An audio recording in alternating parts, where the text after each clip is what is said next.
So for this module, we're going to review the utilization of Subversion, or SVN, for the archival and storage of our design and development documentation.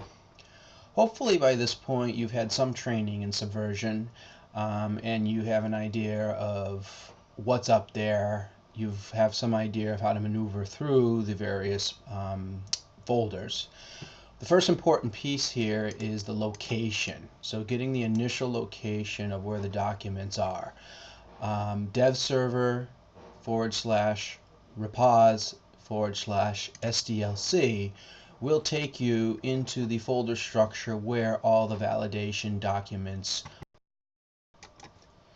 Now Subversion is solely a repository, and to be able to go in and view the various folders and files, you need to have some sort of tool installed on your computer to do this. I use Tortoise. There are other people within the company that use other tools to do this. The one thing I like about Tortoise is you can customize it to be very similar to your own Windows file structure, so it'll look like another file within your Windows folders.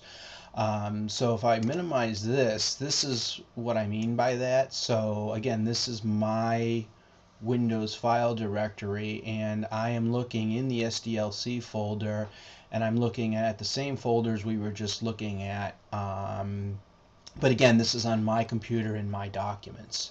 A couple things here, checking in, checking out documents. Again, that's not the intent of this training, but just for your information as you're looking at these, ignore the check boxes versus the explanation points here, because this is just my own internal use of the tool. The more important thing here is just reviewing the contents, and not if I have it checked in or checked out. So taking a look at the folder structure here, some of these folders we still utilize, some of them we don't. But again, because this is a repository and an archival tool, the legacy documents will continue to be in here. One of the first folders of documents that we do utilize is our requirements. And so all of the requirements for the various modules within our AGMed network are in here. And you'll notice there is a Word version, and then there is a PDF version. And there's a Word and a PDF version of each and every one of these. Very, very important, and we've probably already reviewed this in another training, but the Word version is typically the editable version that you can pull to update. It's not the controlled version. There could even be a draft version of it checked in. So again, the doc version is typically not the version that you want to be looking at unless you're specifically told to go in there and grab it. The PDF version, however, is the approved signed copy. So especially when we're looking at SOPs, or if you want to go look at the latest requirements document, then you're always going to want to pull the PDF, because the PDF is going to be that latest approved version. You'll never see anything in there checked into the repository but that. So again, requirements documents, we have a folder of design documents, a bunch of testing documentation, trace matrix documentation. Again, all of these documents get updated every time, or not every time, but when the items in these documents change, they may get updated for a release. And that goes on with the rest of these until we get down to change requests. Now, change requests is a little different because there are a lot of documents within our design and development process that are created specifically for a release.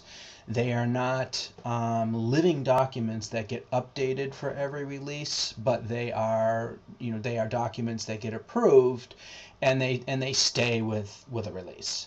And so all of those documents are in here. And so I would say probably 80% of the documents that we work on are located in the change request folders. Again, these go way back, so this is an archival. If we look at something more current at the time of this recording, we can go into 2005 and we'll notice all the change requests are in here, so all the various releases. And if we go ahead and we open up one of these, then you'll notice there are a bunch of documents that are within here that, once again, all of these documents get approved that are specific to this release.